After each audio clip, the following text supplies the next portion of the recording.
Kevin Jackson Radio Show. Welcome, everybody. Kevin Jackson here. It is the Kevin Jackson Show. I am pleased to be with you. I'm smiling. I hope you're smiling, too. KJRadio.com is where you can reach us on the internet, or 844-551-8255. Let's just jump into it. What do you say? Lots of stuff going on. UN, Trump there, talking smack, saying, make the United Nations great. Not again. Make it great. We'll talk about that in some depth today, because I want to explain to you the charter of the United Nations and the idea that why are we putting money into this organization? If you know the four tenets of the United Nations, why it started at the end of the Second World War, and what it has accomplished, it's laughable. It's like the U.S.'s energy policy. Let's decrease our dependence on foreign oil as we use more foreign oil than ever before. It's ridiculous. We've done nothing to solve these problems. The United Nations is a joke. And if you look at it practically, that's the only conclusion you can come to. If you didn't tell me anything about the organization and you said, Kevin, research this organization, give me the pillars of it, and then tell me what your thoughts are, there is only one conclusion you can come to, and I shall prove it today. Anyway, so we got the UN. We've got, the other point I want to make about that is I'm not just going to tell you what their charter is. I want to explain in depth. So we may spend a little more time than I might normally do. I like sometimes taking us into a little bit of deeper water on some of this stuff. I don't know if you've seen the Starbucks pro-military commercial, but what a joke this thing is. These are the guys. Starbucks, Howard Schultz, former CEO. I think he's stepped down. He essentially slapped in the face America by saying during the time that Donald Trump issued the travel order, same travel order that Barack Obama did, and he said it was racist and against, Muslims and whatever, and he was going to hire refugees to work at Starbucks. And it was a huge backfire. The company's not losing money, but certainly lost a lot of market share, and people came down hard on Starbucks and Howard Schultz. Many of us did. Congratulations if you did. I know I decreased my Starbucks intake at least, I decreased it by 80%.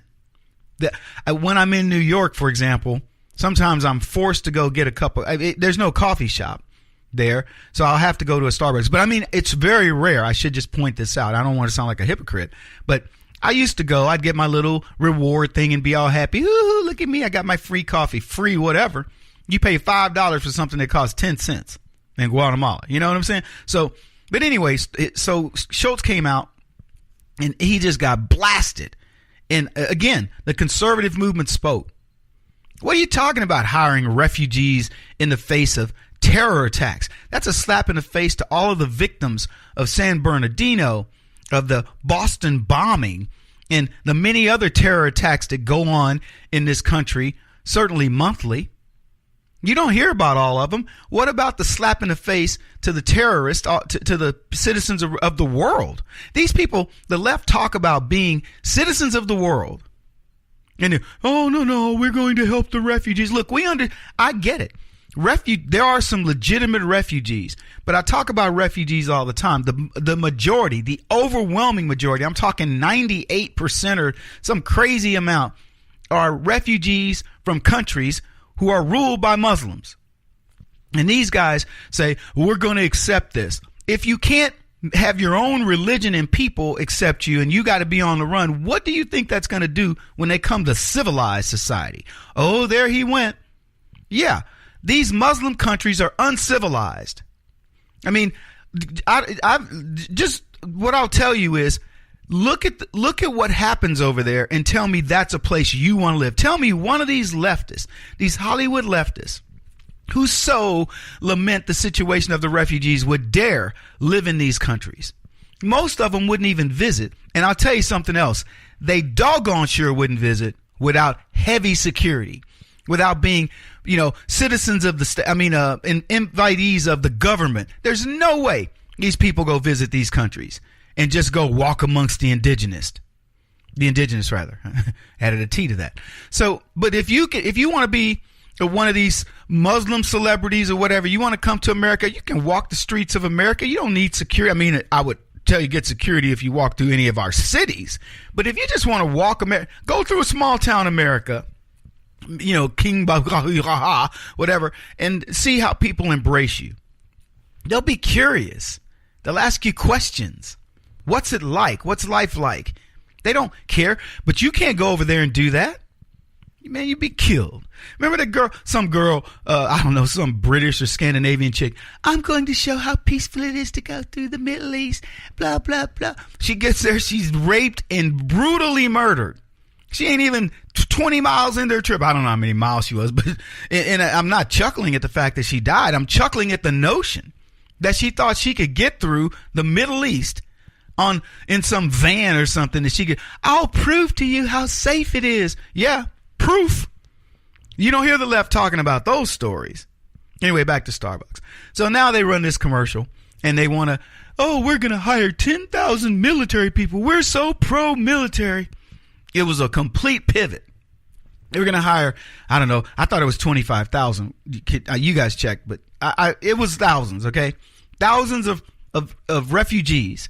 And then they caught so much HE double crooked socks that they went, you know what? Let's change this thing into something that we know that conservatives will accept. Let's try to attract that conservative dollar back. We're going to hire 10,000 veterans, and they create a commercial. Starbucks supports its veterans. We love it. We love America. There's nothing more American than Colombian coffee, than Egyptian roast or, the Ethiopian blah, blah, blah. Then blah, So they want you to believe that, no, Starbucks, we're kinder, gentler. Watch what happens, folks. Watch all these leftist organizations, Target, the NFL, etc. They're going to pander to you. They're going to use the military. They're going to use kids. They're going to use old people. They're going to use dogs. And they're going to make it sound like, no, we weren't that way. We're misunderstood. You didn't understand us the way we really wanted it to be. And I'm going to play some stuff for you today that'll prove to you how leftism corrupts everything, how the left wants you to believe, don't believe what we say, believe what we say now, and their actions never back up what they really want you to know about them. Their actions never back up the truth, I guess is what I'm trying to say there. Anyway, going to be a fun show. I'll get it together, I promise you. Keep it here. This is the Kevin Jackson Radio Show. Do you owe back taxes to the IRS or state? The secret to avoiding the IRS nightmare is to seek professional representation. My friends at Security Tax Associates provide the most cost-effective and ethical representation in the industry while helping to avoid seizures, levies, and wage garnishments. Security Tax Associates is here to ensure that the appropriate steps are taken to permanently eliminate any possibility of future tax burdens once and for all. For a free, no-obligation consultation, contact Security Tax Associates, 844-779-4177. That's 844-779-4177. 844-779-4177. Or visit them at securitytaxassociates.com.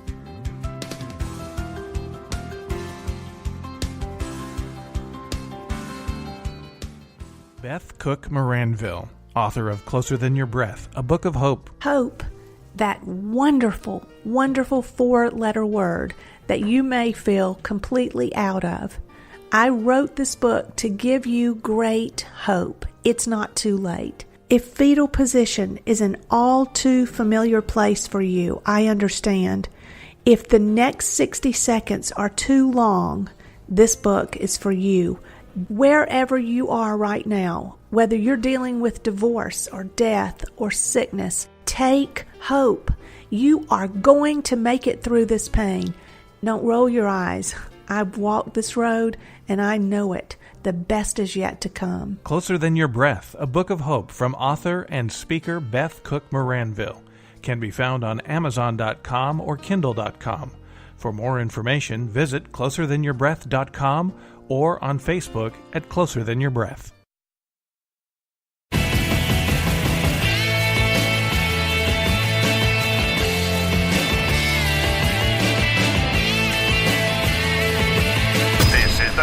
Jackson Radio Show.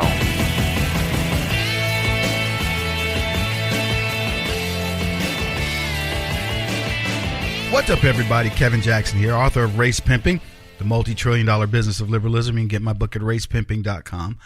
Also, fellow at the Robert J. Dole Institute of Politics. I like to tell people that because, you know, we joke around a lot, but I want people to understand there's a lot of intellectualism in the comedy that we try to present to you. We try to give you things that make you chuckle, but also make you think. So, anyway, I love I love having highbrow conversations. I really do. And I wish I could do more. You know, I see these people running around speaking.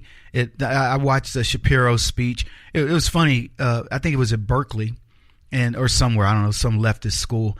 And he just, he went off script because typically Shapiro's pretty, sedate. And he called them Antifa stupid and blah, blah, blah, whatever. And it's been played on a lot of clips. And I think that's great. I like Shapiro. I think he's a very sharp guy. But I really believe that we need additional perspectives. I know Ann Coulter goes there. I know Milo's been there. I know Shapiro's been there. And occasionally Star Parker speaks at schools. But I'm not going to try to diminish what they do. I'm just going to tell you this. Black conservatism at colleges is the most powerful thing out there. It really is. Ben Shapiro, as a Jewish guy, can talk all he wants. Black kids look at him and still see a white dude that's getting preferential treatment. But they don't do that when somebody like me comes up and talks to them. Because, see, I can weed through the nonsense. Shapiro can't talk about the black experience. He doesn't know anything about it. I don't know anything about the Jewish experience, but they don't seem to care as much. They aren't quite as rowdy as black folks. So when somebody says to me, man, institutionalized racism and power, and I go, really? So you're going to talk to a guy who grew up in the 60s about this, and you, who were born in 1990 something, want to tell me about institutional racism? Sit your little black behind down. You don't know jack, boy or girl. Let me talk to you about institutional racism. And let me talk to you about how you are being marginalized. You're being used. See the white kid sitting next to you? See these administrators up here? Or the administrators of your school? You want to go look at Hollywood. Look at the media. You are being played. You know what I'm talking about, because game, no game. See, I'm going to talk real talk. I'm going to talk to them about how black folks, when I was coming up, we handled our scandals. We didn't worry about some white dude. We were like, man, what you just call me? Pop. Game on. And you know what? We were much stronger for it. We came up bulletproof. And the only thing we had to worry about was us. And we knew it. We talked about crabs in the bucket. There ain't a black person born in the 1960s that doesn't know what crabs in the bucket means. And it means a crab will drag you back in to keep you from escaping. That's why crab traps, they can all get out. But how do these fishermen get them? Because crabs will not let you out of the bin. So we know about it. And that was the only thing that black folks warned about, was ourselves. And what did we do? We ruined it. So I'd love to be talking about it. And we got dreamers, these Mexican kids, or mostly Mexican kids, who are here illegally because their parents brought them over. And I feel for some of them, but I don't feel for all of them. And they are suing the president over his reversing the unconstitutional DACA. So they want to sue. I mean, that to me right there, if I were president, I'd say, okay, see, I was trying to work with you. Illegal. I would be completely against you. Now we're going to talk about this Pelosi thing a bit, but I want to get it because I don't want to cover the dreamers. Well, you know what? It's probably better to do that now because I want to get into the dreamers as it pertains to blacks here in a bit. But Pelosi got shouted down, and we have that clip. So let's play that. What is your answer, Congressman? Let me say this, because you've had your say, and it's beautiful to our ears to hear your protection, your self-dignity. No, that's not. But I'm not. Hey, you know. Hey, stop it. Just stop it now. Just stop it now. Just stop it now. Let's stop it now.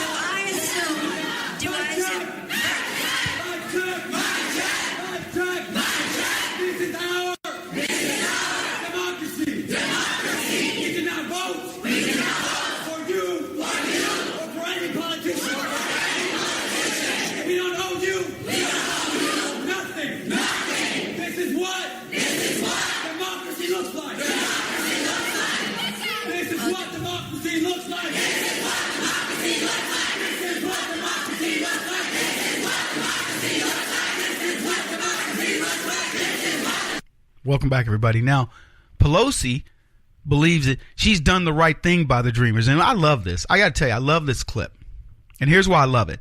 I love it because the left have placated. They've done everything they can for these people. And it's not enough. And it won't be enough. It never is for leftists. These people are living here illegally, getting all the rights and benefits of citizenship without having to necessarily contribute. And they want more. And Pelosi is saying, I mean, it's funny. I really wanted to be inside of her head because she had to be sitting there going, the nerve of you people. But she didn't say it. I'll give her credit for biting her tongue, because that's what she had to be thinking. The nerve of you little Mexicans coming over here. You're here illegally. I'm here to try to protect you and make you. And it's not enough. But that's the lesson to the left. It's never enough for them because it's gimme, gimme, gimme. We have a saying in the hood, gimme got his neck broke messing with the kinfolk. Well, the left won't do it. They want to placate. So the notion that a country that has been nothing but honorable, loving, and giving to these people who are here illegally, and now we want to address the issue, and you can't address the issue.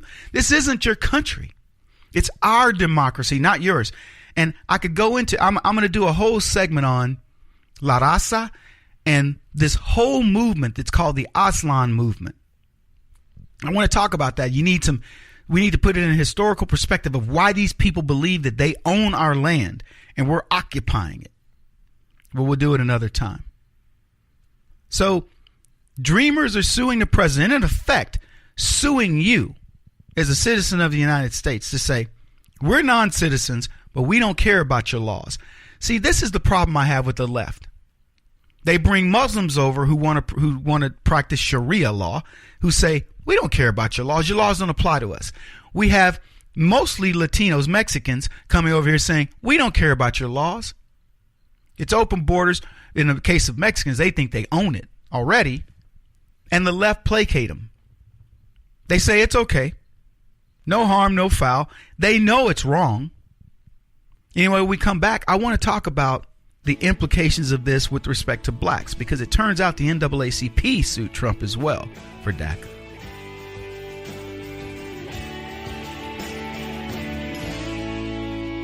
This is the Kevin Jackson Radio Show.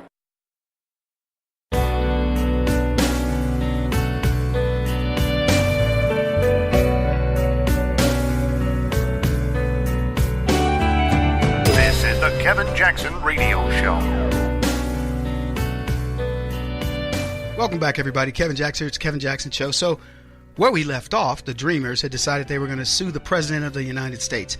Illegals living in this country who believe that they have a birthright now to be here because Barack Obama offered an illegal piece of legislation, an unconstitutional piece of legislation.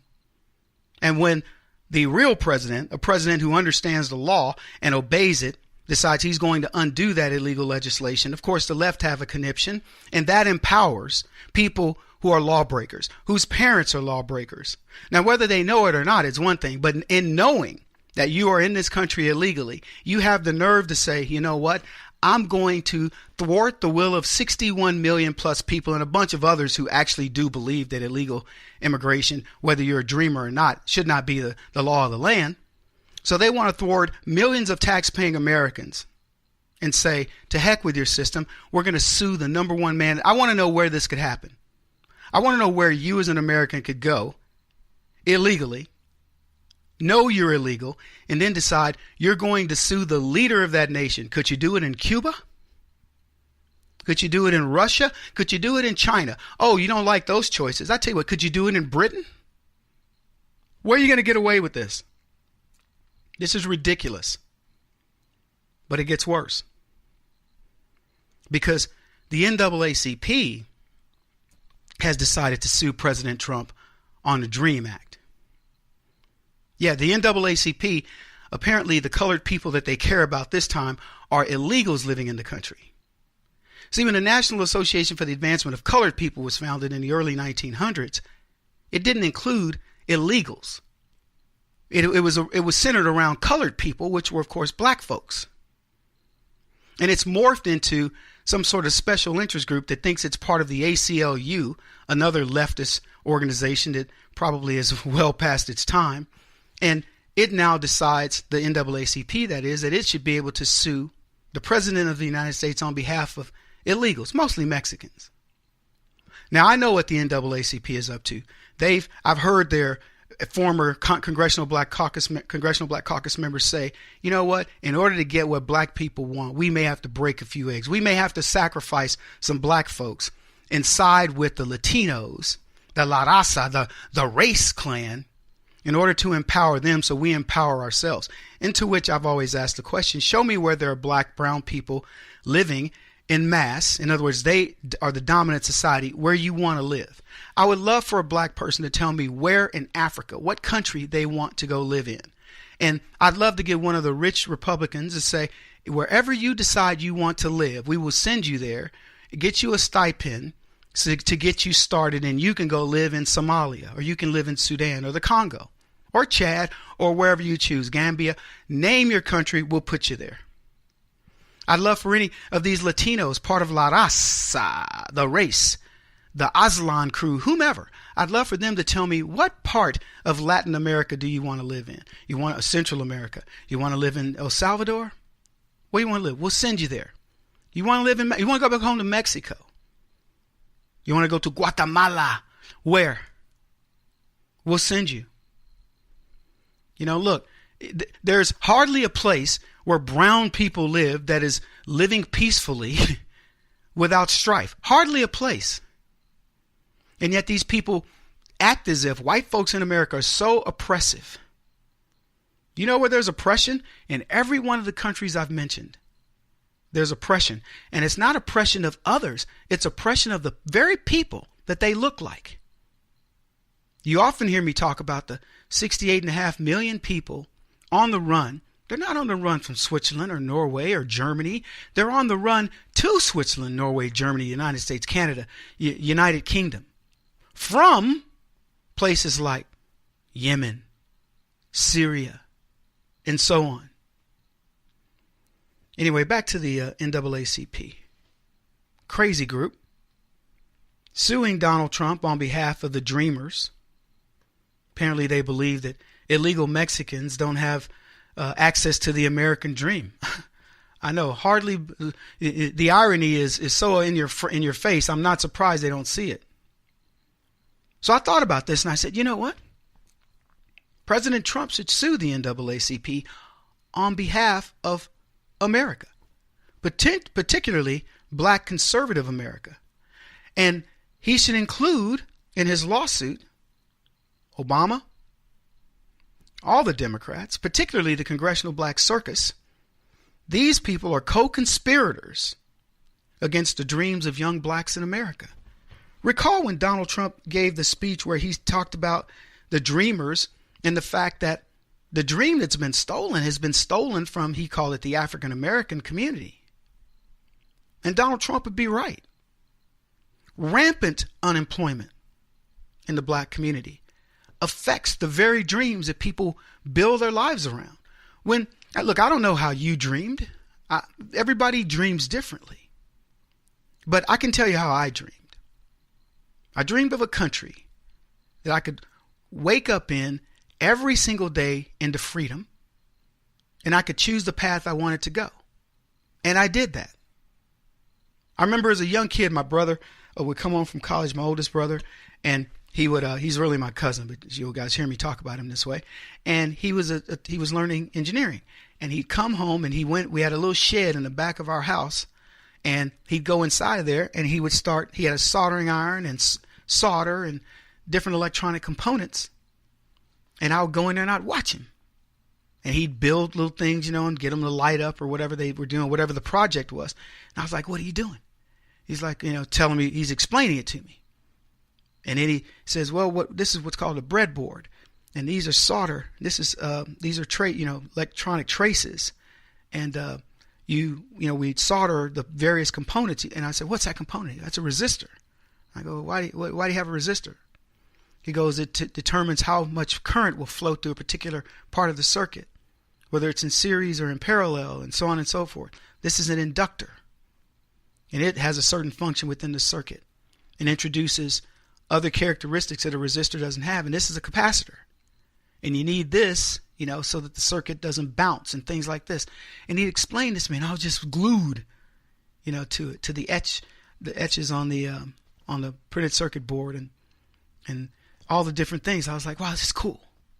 And it drove in me the want to be an engineer, because it was cool to watch how things worked, and that if you put more resistance there, the current took a path of least resistance, and what the function of the capacitor was and how long it could hold the charge, and the various sizes of things, 1 ohm resistor, 1,000 ohm resistor, etc., and how you could influence the circuit based on all these things.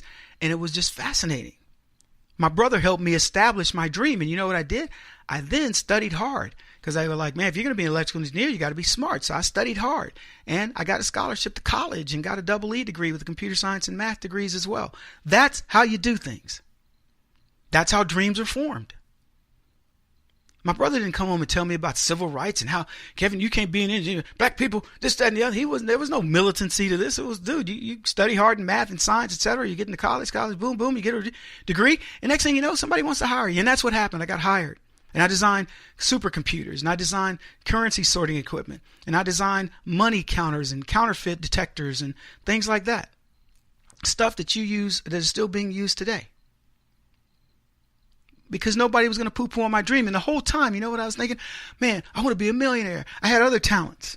I was like, I'll get an engineering degree, and then later on, when I save up some money, I'll buy me a little house over here. I'll get me a cabin. I'll get this. I'll get a nice car. Yeah. And you were not going to interfere with my dream.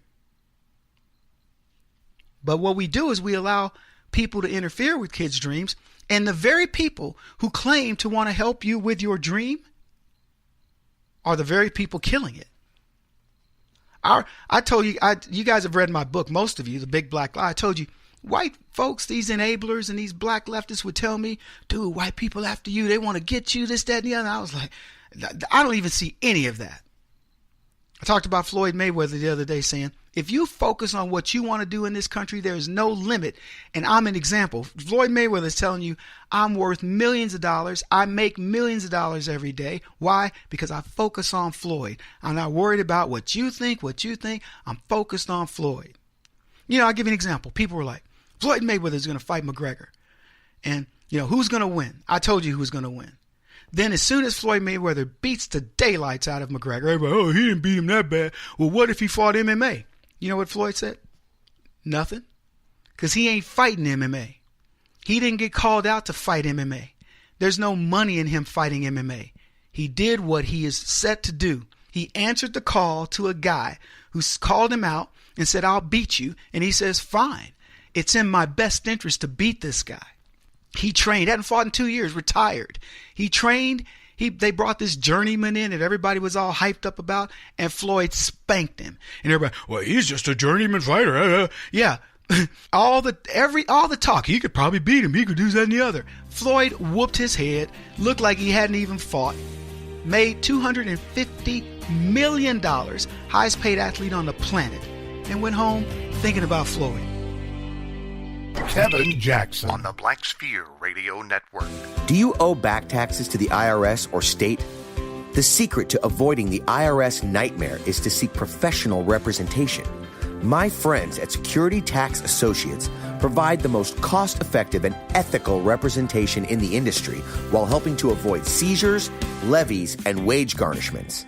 Security Tax Associates is here to ensure that the appropriate steps are taken to permanently eliminate any possibility of future tax burdens once and for all. For a free, no-obligation consultation, contact Security Tax Associates, 844-779-4177. That's 844-779-4177. 844-779-4177, or visit them at securitytaxassociates.com.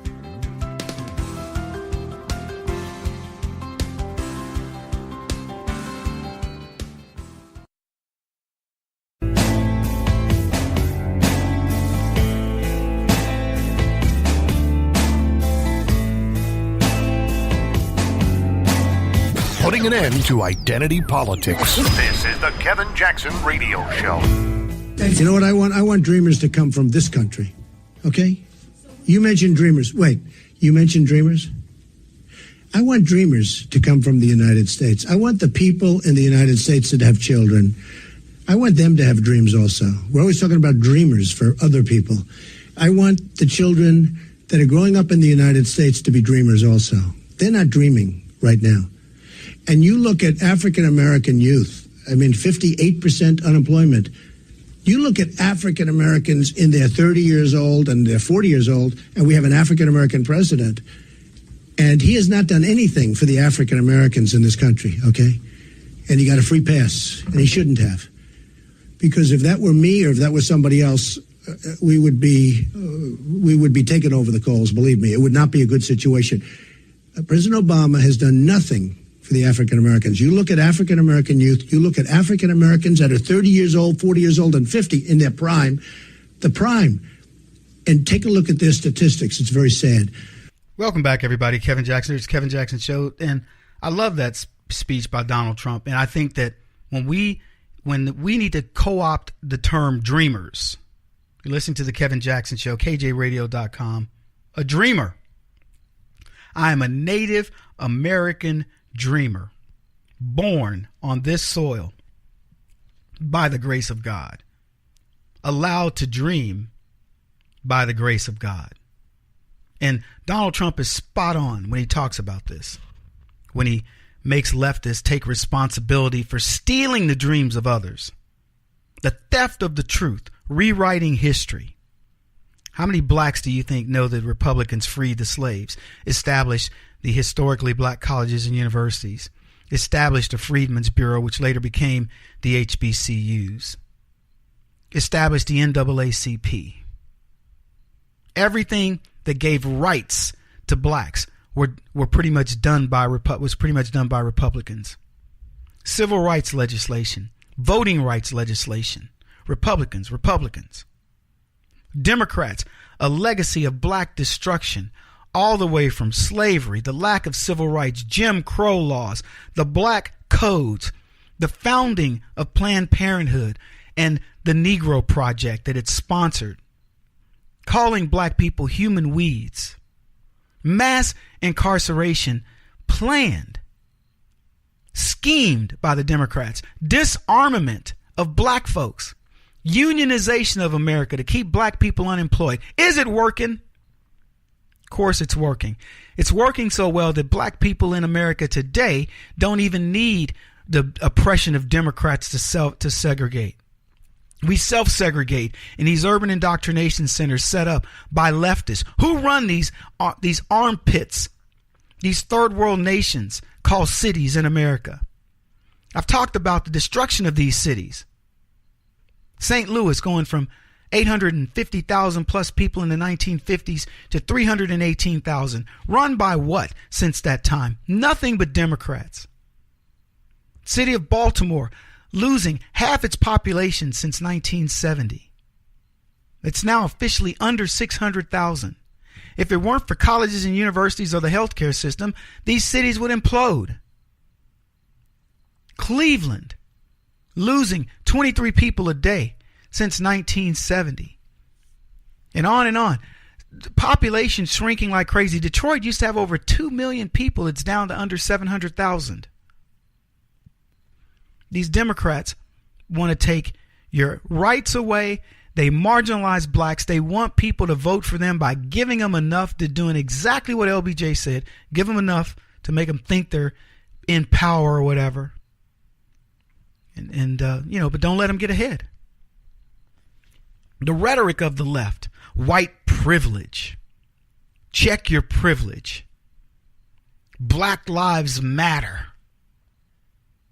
They engender this sense of nobility amongst themselves while making black people feel inferior. To even propose white privilege means you believe you have something over me. I completely dismiss that idea. You have nothing over me by your birthright. You know who thinks like that? Aryan Nation. That's who thinks like that. And with a constant drumbeat of slavery and the lack of civil rights for blacks. Talk about dream killers. That's what these people are. They kill people's dreams. I told people, if you want to kill a group of people, take away their families, take away their history, create one that they hate. The history of blacks is American history. And you know what they teach us? They teach us to hate it. So teach them to hate their history. Teach them to hate their birthright. And then tell them how bad that history is.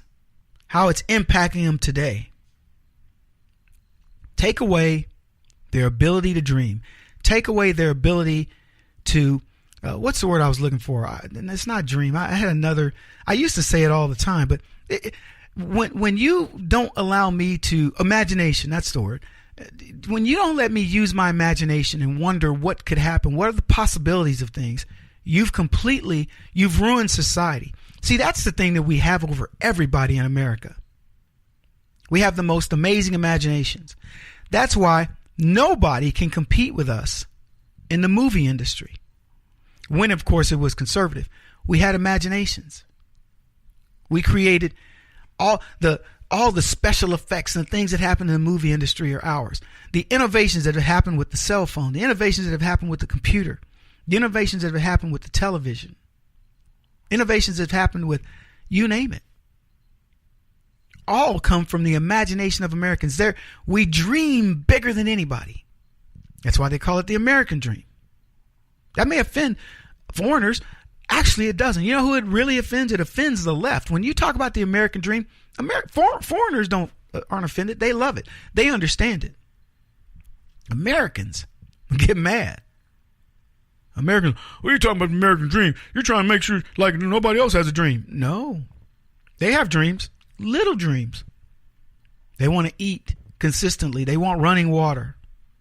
They'd like to have a voice. But no, they can't. They'd like to marry who they want. They'd like to be able to speak freely, religiously, whatever. Practice whatever religion.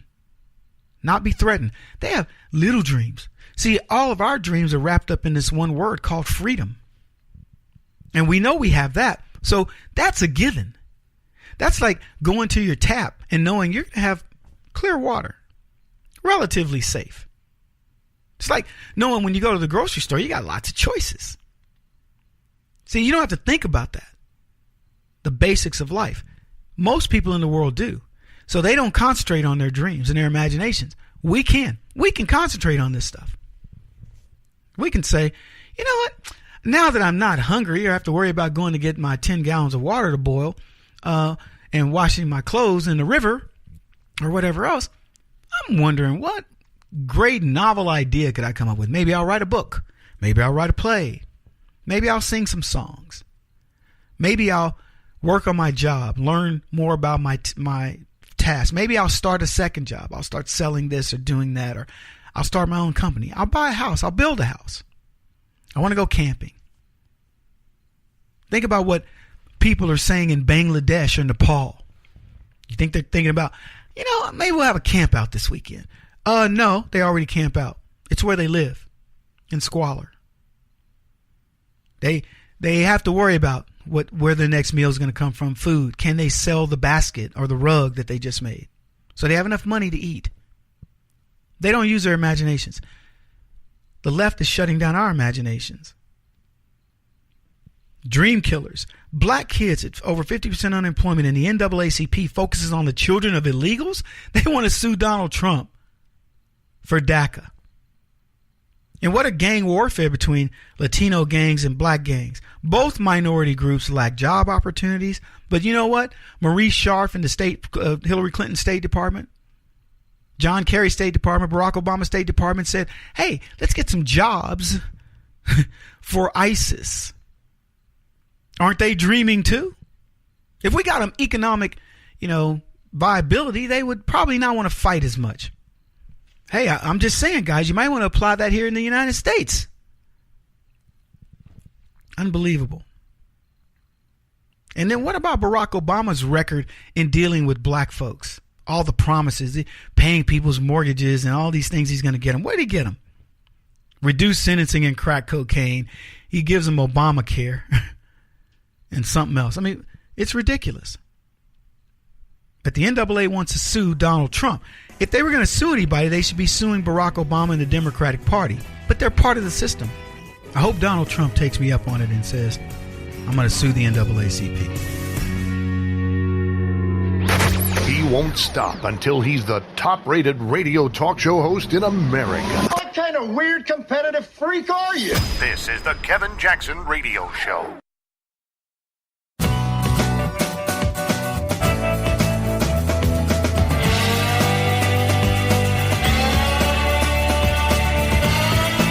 This is the Kevin Jackson Radio Show. Welcome, everybody. Kevin Jackson here. It's the Kevin Jackson Show. Glad you guys are with me. It looks like Donald Trump has gone after Kim Jong-un. What do you call him, Rocket Man or something like that? I was traveling when that all occurred, and I just know he's taunting him. And Trump is doing exactly what he did during the campaign with other people. He taunts you. He's like, little Rocket Man. And I don't know where it'll end up, but it's kind of funny to watch him, on the international stage embarrassing Kim Jong-un, like, oh, you mean little Rocket Man? Will it work? I think it will. I think Kim Jong-un is not, of course, he's a dictator. He's not used to, certainly in his country, he's a big deal.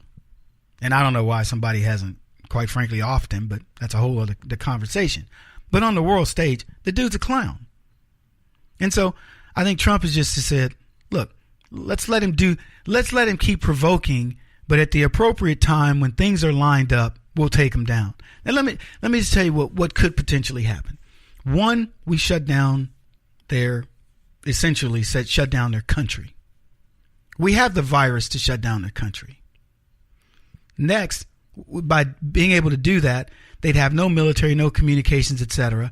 We'd probably then send in special forces teams that are currently rendezvousing with other Koreans, and I bet you working with the South Koreans in order to take him out. I'm just telling you, this is what I think's underway. And they'll do it at a time when they know that the transfer of power will go to people that the Korean people are willing to accept. Regime change is something that you could definitely consider when it comes to Kim Jong-un. When you talk about it being on the world stage, what puts this on the world stage is the fact that Bill Clinton gave this guy nuclear weapons. We entered a treaty that they completely disregarded, have nuclear weapons, and exactly what people predicted said would happen, which is they would saber rattle. They'd always threaten to use these weapons against peaceful people, Japan, South Korea, etc. What this is going to require is for Japan and South Korea to have a lot less focus on their economies and get ready to wage war. And I'm going to tell you right now, it actually means good things for American military industry. The innovation that we will continue to make in the way of military programs over the next 10 years is going to be phenomenal. This is what I believe. Number one, because Trump is a capitalist and he's saying it is a big part of the capitalist industrial complex, if you want to call it that, the military industrial complex being a subset. It's a big part. Raytheon and Lockheed Martin and companies like that are a huge part of our economy. And if we continue to innovate in war, the better we are at innovation, the fewer wars. It's counterintuitive to some degree. However, it does make sense. If everybody is armed, you tend to go, okay, we're all good. Now, short of nukes, we're going to keep developing. The Moab, you remember the mother of all bombs, things like that. We have to, there has to be something that makes troops afraid to deploy, to want to go to war with us. So between that and, of course, using the economy, I think you're going to see a boost in that. This is just, I probably should be on like Fox Business talking about this, but I think you're going to see a boost here. Because Donald Trump's going to say, we can't police the war. We can't help the war. He did this in Saudi Arabia. What was the size of the contract? It was a big contract. Huge, like $350 million over 10 years. Biggest contract we've written so far. Saudis are bringing in missile protection systems, etc. And the idea is you can protect yourselves. And oh, by the way, if you want this stuff to keep coming, if you want our innovation, you better make sure we don't have any terror attacks. So you need to be using this stuff. We're giving you this stuff to use against dissidents, to use against, the war machine over there. ISIS, Al-Qaeda, Al-Jahab, Al-Jahira, whatever. I don't know what all the names. But whatever they are, you got to fight them. They can't come to our soil. God forbid we have another attack on American soil. I hate to say this, but it probably will happen. But what I'll tell you is, if we play our cards right, there'll be fewer between than there were before. I'm going to go back and look at the frequency of attacks. It was at least one a quarter. Something happened under Obama. I don't know how many, but I'll look. Quite a few, dozens, at least. And I know it's been months since there's been an attack in America. I don't know. Have there been any under President Trump? I'm not sure. I'll look. But you can bet there'll be fewer and farther between because it's a whole different day. And that's how you want measurable wins, do you not? I don't know how you guys feel about it. I don't want to, we've beefed up, because this is what Obama was. We beefed up, national security by doing such and such. And we're going to do this here and that over there. But whatever. But at the end of the day, are we safer? Every time he said something, we were attacked. Trump got to where he could call it. He could call it. He's like, you do this and then they attack you. 2 days later, ISIS attacked us and blah, blah, blah. London, we just had the tube bombing, the subway. Paris. Oh, you guys heard about these 4 American girls who got acid sprayed on them? It's not related to terror. That's what they tell us about everything. We don't know yet. It's not related. And you find out later it was what they were saying about this girl that attacked these 4 American girls is they don't give you the nationality, but they go, all we know is that she's mentally deranged. And I was watching some British BBC or something on it. And I was like, that's all we know? Then why don't you give us her name? Because it's going to be Sayeeda Yashid. Yeah, it isn't Susan Collins that attacked these girls. I don't even know. Maybe it is, but I don't think so. I'm going to bet you. I promise you guys, my producers are like, come on, I haven't looked at this story. I saw it on TV. That's it. I didn't even know if it would make the radio show. 4 girls were attacked. They said it was a random attack, blah, blah. I heard the story. And I just remember in my head going, random attack. American girls heard the accent and decided to attack. Who? With acid. Who carries around that? Let me tell you who does acid attacks. Muslims. Muslims do. They do it to their women all the time. They have these roving these guys that make sure if you're not Sharia compliant in your dress, they will spray acid in your face and ruin you. That's what they do. Anyway, we got a lot to talk about. We'll be back. This is the Kevin Jackson Radio Show. Do you owe back taxes to the IRS or state? The secret to avoiding the IRS nightmare is to seek professional representation. My friends at Security Tax Associates provide the most cost-effective and ethical representation in the industry while helping to avoid seizures, levies, and wage garnishments. Security Tax Associates is here to ensure that the appropriate steps are taken to permanently eliminate any possibility of future tax burdens once and for all. For a free, no-obligation consultation, contact Security Tax Associates, 844-779-4177. That's 844-779-4177. 844-779-4177. Or visit them at securitytaxassociates.com.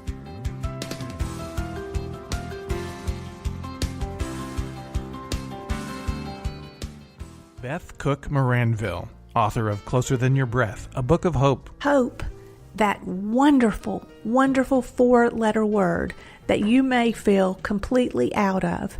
I wrote this book to give you great hope. It's not too late. If fetal position is an all too familiar place for you, I understand. If the next 60 seconds are too long, this book is for you. Wherever you are right now, whether you're dealing with divorce or death or sickness, take hope. You are going to make it through this pain. Don't roll your eyes. I've walked this road and I know it. The best is yet to come. Closer Than Your Breath, a book of hope from author and speaker Beth Cook Moranville, can be found on Amazon.com or Kindle.com. For more information, visit closerthanyourBreath.com or on Facebook at Closer Than Your Breath.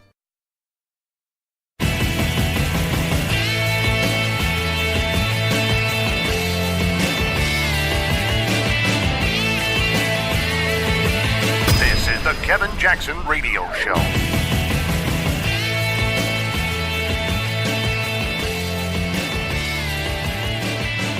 Welcome back, everybody. Kevin Jackson here. Donald Trump addressed the UN and he singled out Kim Jong-un, which is, to be expected. It was his first UN address. Remember when Barack Obama first went to the UN? He looked like a little boy. He sat back there with those big old ears and he addressed the UN Assembly, and it was like a kid in a candy store. He looked like Dukakis getting into that tank. You remember, the picture was so out of whack. Trump vowed to seek international peace, but he reiterated his America First policy. And you gotta love that. The guy gets before the world and he says, the country that I will spend the most time thinking about is America. Do I understand where we fit in the world? Absolutely. We have an amazing place in the world. We have carved out a quarter of the world's GDP. We're productive. More productive than any other country on the planet. So yes, I know where we fit. We've provided peacekeeping. We fund the UN. We fund the International Monetary Fund. And you guys want us to fund this climate change nonsense.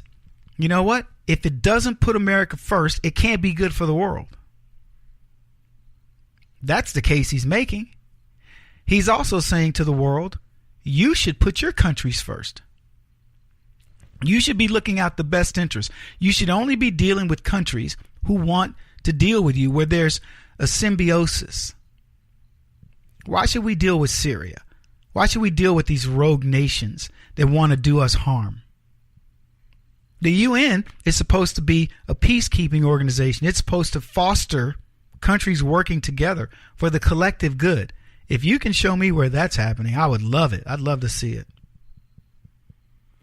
Anyway, North Korea knew that Donald Trump was going to single him out. And even before the speech began, their UN representative, the ambassador, left his seat. The junior understudy, or whatever he is, he stayed, maybe to see what real leadership looked like. The Kim dynasty has been a thorn in the side of America since the 1960s, and Trump is the first president who has them running scared. Nobody talks to countries like Trump. Nobody has addressed the UN like Trump. I think Limbaugh has even said something along this. I didn't hear it, but I saw a thing about it. Reuters reported this. Pyongyang's two intercontinental ballistic missile tests in July. Its testing of a Hwasong 12 missile over Japan in August and September. Third test of what Pyongyang claimed was a hydrogen bomb. Only accelerated the sense of urgency in Washington, Seoul, and Tokyo about the need for a strong collective response. Keep poking the tiger. Many options on the table. And unlike Barack Obama, North Korea cannot rule out a missile strike. Now, I'm going to tell you something. Donald Trump is the last guy on the planet who wants to strike North Korea with missiles. He'd much rather see North Korea suffer and make it so that people blame Kim Jong-un and not him. And the way he would do that is through economic sanctions. And he's putting that pressure on. He's applying that pressure. But we have a complicated world. Because both Russia and China actually do like that Kim Jong-un exists. There are people out there who love little idiots like him, like little Rocket Man. They like him. They're useful idiots. They remind people of the power of the big boys. So he's gotten away with it. Now, how long will it last? I don't know. Trump's going to have to get more things moving with. I'll tell you what will happen, how I predict it can happen. He's already got China thinking about it because our trade deficit will slowly begin to wane. You see where I got that word. To dwindle. And with Russia, once he can open up the oil resources to the places that Russia currently serves oil, they lose a lot of their power in the region and their economic base, and then they have to come on board. So I don't know how that orchestration is occurring, but I'll tell you this. I'm glad Tillerson's in office as Secretary of State working on this, a guy with ExxonMobil who understands the big picture, the global picture as it relates to oil and how it can be used as a weapon, so to speak. Anyway, the UN Security Council voted to step up sanctions against Pyongyang. However, economic restrictions have a limited impact and have so far because it isn't influencing the people that it needs to influence. The people in North Korea are already struggling. It's like the days of the Depression.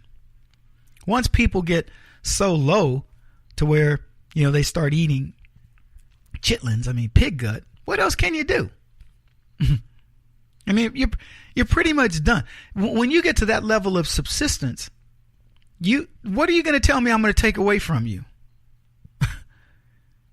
There is lower to go, but as long as there's lakes and rivers and streams and places to hunt, people will eat squirrel, they'll eat armadillo, they'll eat skunk. If you let them, if they get desperate enough, you will. So these guys have avoided sanctions in many ways.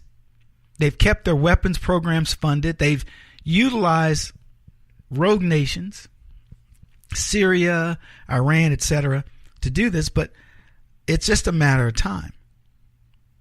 It's like Hillary Clinton and, Kim Jong-un is a North Korean version of Hillary Clinton. He thinks he can win. He thinks he's got everything on his side. He thinks the deck is stacked against Trump because he's been doing this for so long and getting away with it.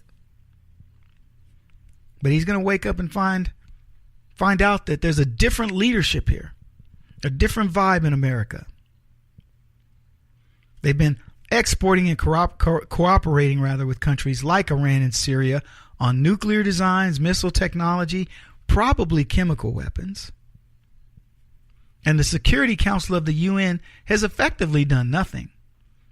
He's done more than Saddam Hussein and gotten away with it. Now, as I said, the best way to go about it is trade. Trump's already taken a stance against trade. He's going to impose huge tariffs on North Korea. Anybody dealing with them is going to have a difficult time dealing with the United States. That's a prediction. But that's only going to get us so far. But when we come back, I want to talk about what Trump said at the UN, because in effect, he's telling them we're reaching the... Tillerson said it a while back, but we're talking months in the presidency, and the last thing you want to do is start a war that's going to increase the deficit, increase the debt, and if it doesn't have a strategy that can get you out quickly, then that would be the worst possible thing he could do for his presidency. But I think that he's getting close to saying, we're going to start doing some things to provoke him. And let's see what he does. So I don't know. We'll see how it plays out. But I am interested, and I will let you in on what he did at the UN when we get back.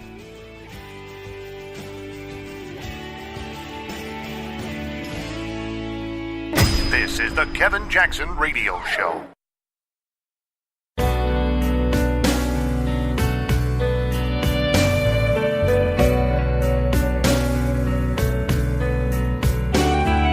This is the Kevin Jackson Radio Show. It is entirely up to us whether we lift the world to new heights or let it fall into a valley of disrepair.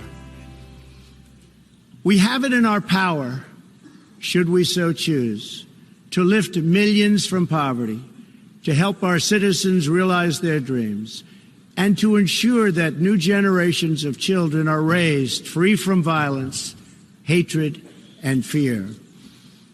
This institution was founded in the aftermath of 2 world wars to help shape this better future.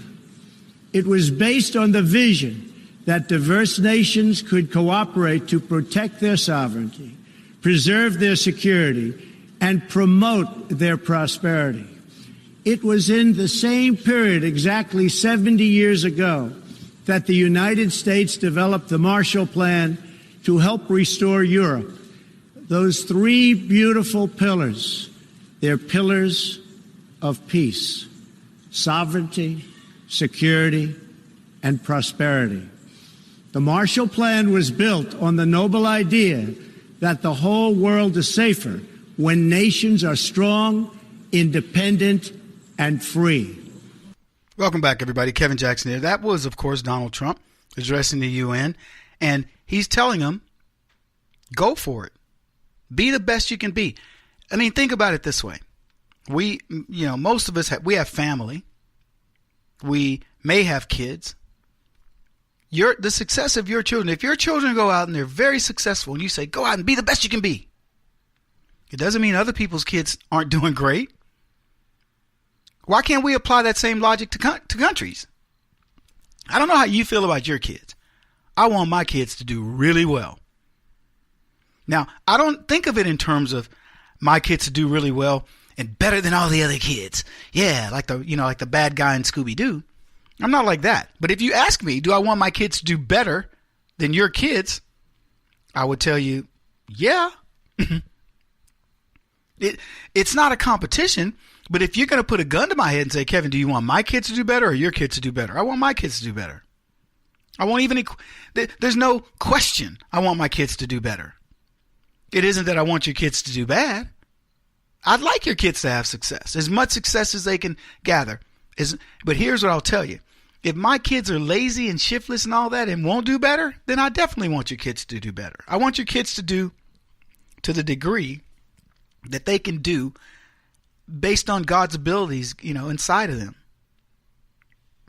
And the thing about doing better it really isn't a competitive thing, because do better at what? If my kid is an engineer and your kid is an artist, they don't really compete per se. You go out and you find your little place in the sun. But the left hears it and they see it as this competition. They want to put a gun to your head. Oh, you want your kids to be better. Well, if you're going to do that, you're doggone right I do. I'm not going to apologize if you want to pit America against something else and then tell me you should feel bad about wanting America to do better. You're not going to get that out of me. We don't send our team to the Olympics so we can cheer for the other guys. We don't send our soldiers to war so we can cheer for the other team. We don't send our diplomatic corps to negotiate so that the other guys get a better deal. But that's the nation we become. We become a nation obsessed with taking a knee during the national anthem. Oh, I know there are people out there who go, Kevin, we don't take a knee during the national anthem. That's Kaepernick. That's some of those other thugs in the NFL. No, we take a knee during the national anthem. We've been taking a knee for decades. We've been watching people run roughshod over this country, and we haven't said a whole lot. Now, to our credit, we went to the ballot box in the voting booths, and we voted out. But I would still tell you, we're not off our knee. And people call you racist, accuse you of being, a misogynist. They accuse you of being Islamophobic, etc. If you don't fight that stuff back, if you don't have a creative outlet for doing that, shame on you. Because that's taking a knee. America's not racist, and neither are you. We're not Islamophobic. We have lots of people over here who are Muslims and practice Islam. But I'll be doggone it if we're going to let you run your religion as our theocratic government. It's not going to happen. So we have to step up. And Trump is saying that in his message. But he said something else, and this was more specific, it had to do with North Korea. This is what he said. No one has shown more contempt for other nations and for the well-being of their own people than the depraved regime in North Korea. It is responsible for the starvation deaths of millions of North Koreans and for the imprisonment, torture, killing, oppression of countless more. Ask me, how many leftists? George Clooney, is he protesting against this regime?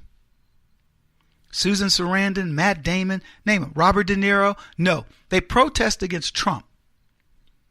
A reality show billionaire builder who had the gall to say, you know what, I don't like the way politics is going, and I'm going to change it. Sounds like professional jealousy to me. Across the board. How much money he's made, TV reality star. The nerve of him. A guy who took branding and took it to the infinite level. Who said, I'm just as good as them. How many of you out there said I could run this country better than Barack Obama? Pfft, I know I did. I'm not stepping up. Never will. I don't want any part of it. Maybe it's because I haven't made enough money. Maybe it's because I think there's a number out there that could get to me. I don't know. But I know I never wanted to be involved in the cesspool of that. I'm not prepared to go up there and fight because I don't fight like they fight. I'll get in your grill. So all I'm getting at is Donald Trump took the guts, took took his ball and entered the game. Put me in the game, coach, and he got in and he won, and these people are jealous. And now he's the one setting the standard of what America should be. And I love it because I believe in America first, and I believe many of you do too. I believe that we need to make America great again, and that's exactly what he's doing. He goes on to say this, it's an outrage that some nations would not only trade with such a regime, but would arm, supply, and financially support a country that imperils the world with nuclear conflict. No nation on earth has an interest in seeing this band of criminals arm itself with nuclear weapons and missiles. The United States has great strength and patience, but if it is forced to defend itself or its allies, we will have no choice but to totally destroy North Korea. Rocket Man is on a suicide mission for himself and for his regime. The United States is ready, willing, and able, but hopefully this will not be necessary. That's what the UN is about. That's what the United Nations is for. Let's see how they do it. Now see, that's unbelievably genius. In its simplicity. It's genius. He says, I know your charter. I know what you're supposed to do. You need to go do it. He says it's time for North Korea to realize that denuclearization is its only acceptable future. The United Nations Security Council recently held 2 unanimous 15-0 votes adopting hard-hitting resolutions against North Korea. And I want to thank China and Russia for joining in the vote to impose sanctions along with all the other members of the Security Council. Thank you to all involved. But we must do much more. It's time for all nations to work together to isolate Kim's regime until it ceases its hostile behavior. Isolation. See, that's what we should have been doing in the first place. What Trump is saying is, you have this little rogue nation who's bullying the world. He's taunting the United Nations. But the United States is big enough to not even worry about what the UN has to say.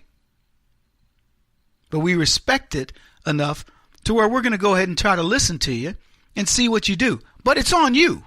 And you can't tell me, and he said it in no unclear terms, it is an outrage that some nations would not only trade with this regime, but would arm it, supply it, and financially support it as it imperils the world. No nation on earth has an interest in seeing this band of criminals arm itself with nuclearization. And he's saying, all of you, you're participants. You're just as guilty. You just can't get any. That is crystal clear. See, I love it when Trump is ambiguous to some, but when he's clear, it's crystal clear. So it's on them. UN, solve the problem so we don't have to. But we can and we will.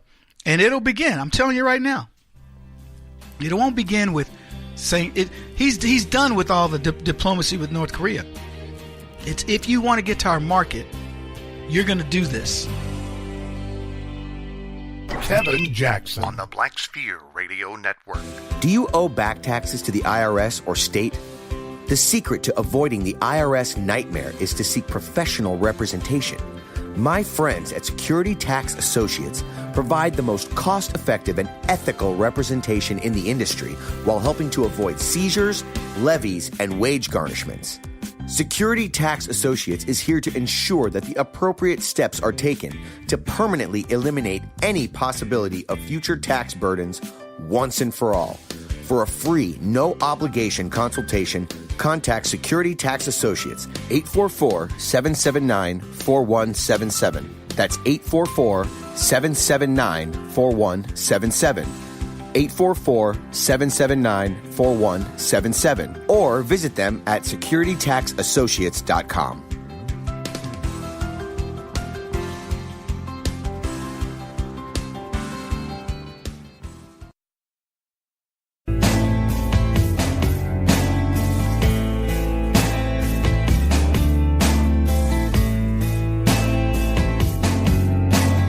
Putting an end to identity politics. This is the Kevin Jackson Radio Show. Welcome back, everybody. Kevin Jackson here. Any idea how many wars are being waged right now? There's at least 15 wars waging around the world, at least. And many more looming. The Bible says there will be wars and rumors of wars. These are the final days. And there are. There's a rumor of a war right now, a potential war between the United States and North Korea. And others. People mad at each other over the idea that we want peace. We want free trade. There are people going, North Korea deserves its sovereignty. As he sends missiles over Japan. Kim Jong-un sends missiles over Japan. Test hydrogen bombs. And, it's incredible to me that people can't see all we want is a peaceful world. The North Korean people would be a great marketplace if Kim Jong-un would take his thumb off of the people and let them thrive. There's only one reason why he doesn't want them to thrive. There's only one reason why anybody doesn't want somebody to thrive. It's when they control them. You want to know why? I forget the guy's name, but he had some girl as a sex slave in his basement. Now, I don't know what this girl could have grown up to be. I think he had 2 of them. Over time, he had multiples. But do you think that he wanted them to thrive? Maybe they were brilliant. Maybe they were, I don't know, could have been working at NASA. Running companies. Who knows? Certainly, they didn't opt to be slaves, sex slaves in a basement, chained to a pole in a bed. But why wouldn't he want them to thrive? Because if they thrived, they would get out of there. They would see that he's no good. Think about a guy who says to you, this is Donald Trump saying to America, I want you to be successful. I want you to live the dream that I've lived. That's a guy that's got no hang-ups. He's like, bring it. I want the competition. You think you can build better buildings? Great. You think you can build better resorts? Go for it. That's what it's about. I'll elevate my game, you elevate your game, and let's see how it shakes out. And we'll be friends in the end. He says to the world, elevate yourselves. Challenge us. The United States accepts your challenge. We don't say, hey, we got all this nuclear power, we got all these things we can do to you, and you'll do it our way or else. The only way that will work is we'll say, you either believe in what we believe in and allow your citizens to become good stewards of the world, good citizens of the world, or we'll just go put our ball, we'll play with other people. We're not isolationist. We understand. The last thing we are is that we want your products. We want your goods and services. We want to help you improve them. So we're doing you a service. Make it a challenge. Make, when Trump with the Poland, they did make Poland great again. I love it. So he didn't look at that and see competition. He looked at that and said, yes, go for it, Poles. Get us products and services and things that only you can provide, and we'll love that. We'll be a part of it. We'll join with you. You been to Oktoberfest or you visited Chinatown? You're paying an homage to those societies within America. You're saying, go be better, go do better, do your thing. That's all Trump is saying. Anyway, he's challenging the UN to be better. He praised the organization for its potential, and the left are like, he's wishy-washy. Yeah, he accused I'm reading this. He accused the organization of trying to sabotage Israel, of wasting money, and failing to do its job of resolving conflict. Here's what he says. I have long felt the United Nations is an underperformer, but has tremendous potential. He went on to say it doesn't live up to its potential. It was I'm paraphrasing, but that was essentially it. And he's right. He is 100% correct. I got this off the UN's website. The UN is an international organization founded in 1945 after the Second World War by 51 countries committed to maintaining international peace and security, developing friendly relations among nations, and promoting social progress, better living standards, and human rights. Due to its unique international character and the powers vested in its founding charter, the organization can take action on a wide variety of issues and provide a forum for its 193 member states to express their views through the General Assembly, the Security Council, the Economic and Social Council, and other bodies and committees. The work of the United Nations reaches every corner of the globe. Although best known for peacekeeping, peace building, conflict prevention, humanitarian assistance, there are many other ways the UN and its systems, they went through them, affect our lives and make the world a better place, blah, blah, blah. So let me tell you the 4 purposes of the UN. This is from the website. 1, to keep peace throughout the world. Okay? 2, to develop friendly relations among nations. 3, to help nations work together to improve the lives of poor people, to conquer hunger, disease, and illiteracy, and to encourage respect for each other's rights and freedoms. And 4, to be a center for harmonizing the actions of nations to achieve these goals. Now I'll ask you, peace in the world. The world has been on the brink of war practically my entire life. I lived through the Cold War, where I would hear we were a couple of button pushes away from they call it mutually assured destruction. Russia to America. We got Al Qaeda, we got ISIS, we have Muslim countries that are attacking Israel, attacking the entire world as the UN watches. We have wars going on in Afghanistan. We have the Sudan Civil War. We've got Syria. We've got Myanmar. We've got Donbass, Ukraine, Darfur, Kashmir. We got war. There are at least 15. Some people say more. I don't know. I don't chronicle war, but I know there's a bunch of them. So we got all these wars. What is the United Nations, what are they doing? Are they stopping it? Some of these conflicts have been going on for over a decade. Many of them. What have they done? They get a lot of money to do nothing. The next one, to develop friendly relations among nations. Okay, where are the unfriendly? In other words, it's one thing for the United States to deal with Europe. We buy cheese from France, or they buy cheese from us, whatever. We buy crumpets from Britain. They buy crackers from us. Who knows? But it's a whole other to look at Israel and say the people in the Palestinians and resolve that conflict, or the internal conflict in Iran between the Shia and the Sunnis, or whatever. All these conflicts going on, none of them being resolved, but that's what the United Nations charter is, the second one, to develop friendly relations among nations. The next one, to help nations work together to improve the lives of poor people, to conquer hunger, disease. Let me ask you, do you think the United Nations does more for hunger and all these things? Or do you think you, as individual citizens, do? I'm talking about the money you pay to the government, as well as the money you may donate to the Arms of an Angel, or whatever these late night, humanitarian efforts like UNICEF or whatever. That's a UN one. You do it. You fund what we do in the UN, and then you do more on top of that. And then many of you get to volunteer, and you do a host of other things, and you do it more than any other country. And still, the UN stinks at it. They haven't conquered hunger.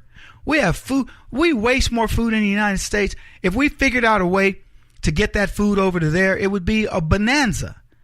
We could do things with the grocery stores to say, they're going to give a percentage of that food over to overseas some kind of way. There are many ways to innovate where we don't have to have people starving to death, and yet we do. Why? Because warlords won't let their people get to the food. It isn't us. We know how to do it. The next thing they say, they want to be the center for harmonizing the actions of nations to achieve their goals, protecting each other's rights and freedoms. What are the rights and freedoms of North Korea? North Koreans? What are the rights and freedoms of many of the Chinese? What are the rights and freedoms of Cubans? In other countries where they've got these internal conflicts. What are the rights and freedoms of Christians who are being persecuted by Muslims all over the world? What's the UN doing? Donald Trump was right to chastise them. They deserve it. It's a shame in many ways that we shouldn't be having this conversation about them. This should be obvious. This has become a political tool, nothing more than a leftist, a so-called progressive organization that bilks us out of money and wants us to keep it afloat. It's time it ends. He won't stop until he's the top-rated radio talk show host in America. What kind of weird competitive freak are you? This is the Kevin Jackson Radio Show.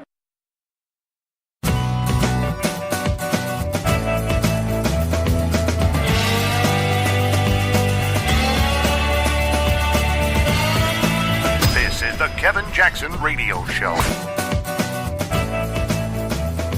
Welcome, everybody. Kevin Jackson here. It's the Kevin Jackson Show. KJRadio.com, 844-551-8255. We have a story that's back in the news, and it so reminds me of liberalism on so many levels. It's crazy. It involves a monkey.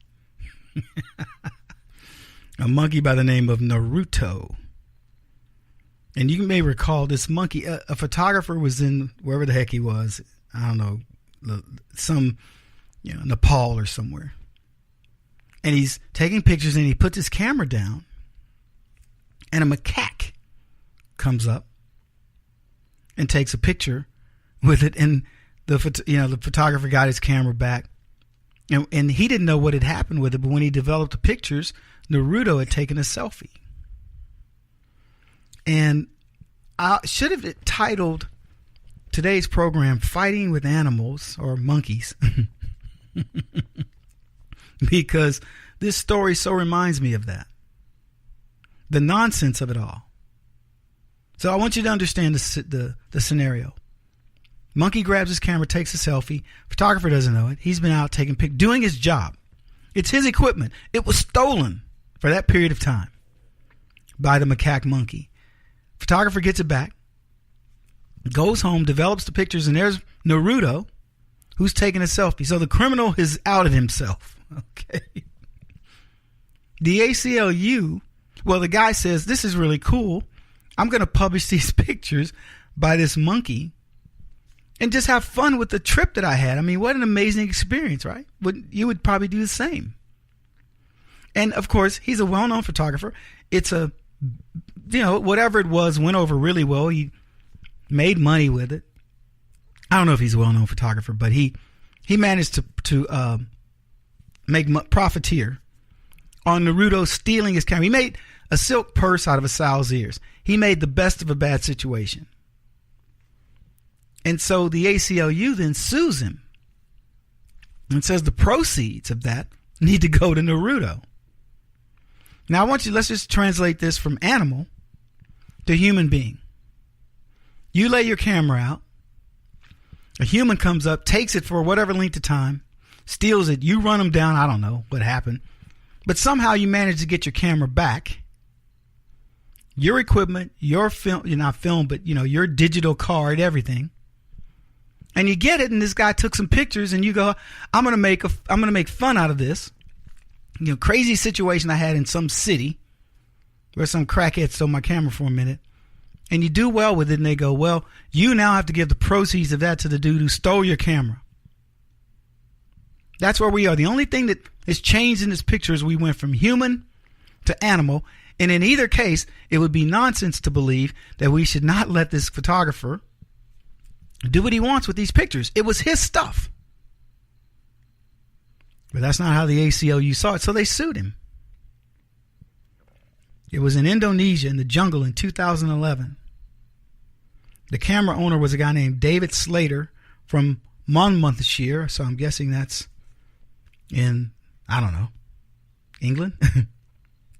U.S. judges had said copyright protection could not be applied to the monkey, but PETA said the animal should benefit. PETA's appeal on the monkey's behalf was dismissed, but Slater has agreed to donate 25% of any future revenue to Naruto, which, by the way, is more than anybody's ever done for me. I find this story incredible because on its surface, in common sense, there's nothing this man needs to do. Now, I'm happy if he wants to give 25% of the proceeds to Naruto. I don't want it to go to PETA. It should go to Naruto, to the game, to the exchange or the place where they take care of these animals. The preserve, not an exchange.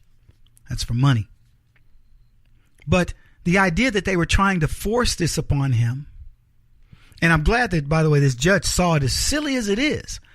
But what this speaks to, folks, is how crazy the world has become under leftism.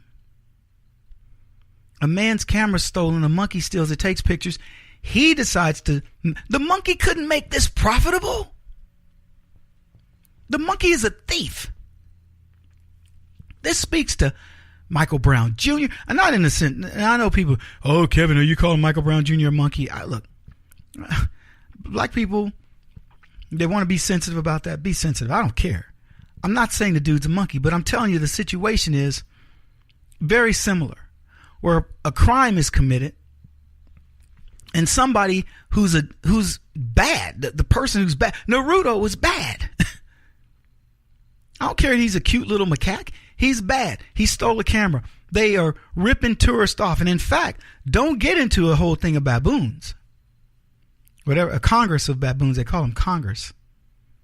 Don't get into that. You can be killed. And for the record, these monkeys can kill you. A 30-pound monkey is a lot stronger than you think. He is all muscle sinew with a little bit of fur on him. A 30-pound monkey is probably as strong as a 170-pound man. You guys, don't be fooled for 1 second. A macaque will rip you to shreds. Kill a dog, a big dog. Don't be fooled by him. So I don't know the circumstances, but I look at these situations like this. This is, to me, is the definition of liberalism. That monkey could have done nothing with that camera, the information on that camera. A man goes out and says, I got my camera back. I don't know if it's damaged or whatever. I'm going to make a little hay out of this situation. And he does. And PETA goes, you need to compensate the thief. We compensated Michael Brown. We compensated Julian, what's his name? Philando Castillo. We compensated Anthony Lamar Smith. We're talking hundreds of thousands, if not millions of dollars, folks, over people doing bad things. Where does it end? It doesn't even end at the animal kingdom. You get what I'm saying? This is ridiculous that we are talking about these things constantly. because the left, they got a medal. Anyway, we got a ton to talk about. Hillary Clinton's back in the news. She's questioning the legitimacy of the Trump presidency. And Bill O'Reilly reared his head here recently as well. So those are two topics I know we'll cover. Maybe we'll get to the Christian Baker, who got his recompense. This is the Kevin Jackson Radio Show. Do you owe back taxes to the IRS or state? The secret to avoiding the IRS nightmare is to seek professional representation. My friends at Security Tax Associates provide the most cost-effective and ethical representation in the industry while helping to avoid seizures, levies, and wage garnishments. Security Tax Associates is here to ensure that the appropriate steps are taken to permanently eliminate any possibility of future tax burdens once and for all. For a free, no-obligation consultation, contact Security Tax Associates, 844-779-4177. That's 844-779-4177. 844-779-4177. Or visit them at securitytaxassociates.com.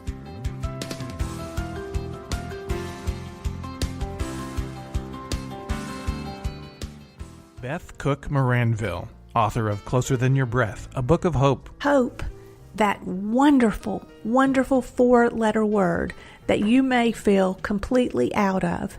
I wrote this book to give you great hope. It's not too late. If fetal position is an all too familiar place for you, I understand. If the next 60 seconds are too long, this book is for you. Wherever you are right now, whether you're dealing with divorce or death or sickness, take hope. You are going to make it through this pain. Don't roll your eyes. I've walked this road and I know it. The best is yet to come. Closer Than Your Breath, a book of hope from author and speaker Beth Cook Moranville, can be found on Amazon.com or Kindle.com. For more information, visit closerthanyourBreath.com or on Facebook at Closer Than Your Breath.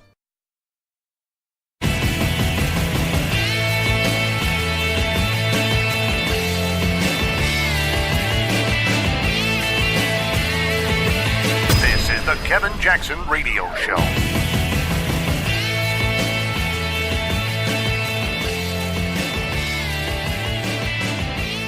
Welcome back, everybody. Kevin Jackson here. I want to talk a little bit about Hillary Clinton, the gift that keeps on giving, the person that just doesn't want to go away. And good for Hillary. If she thinks she's relevant, let her think that. I know her own people want her gone. And she gave an interview. It was quite interesting given the backdrop that, number one, there's nothing that they're going to find about that Trump did bad about Russia. They're putting the screws to Manafort. Congratulations. Put the screws to Manafort. If I don't know what Manafort did, I know what Hillary Clinton did. I know what John Podesta did. We don't even have to have a special counsel to know what they did with Russia.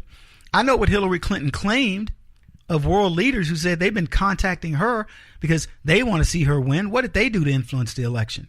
We know that illegals voted in this election. What did they do? Why are we not looking into that?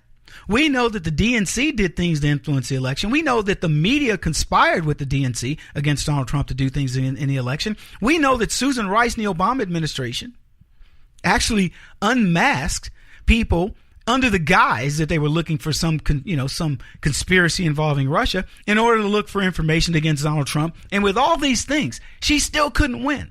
I mean, you couldn't stack the deck against Donald Trump any worse than he had against Hillary Clinton, and he still cleaned her clock. And you know what she says? Well, if there's any allegations of wrongdoing, we need to look into it. We have, Hillary.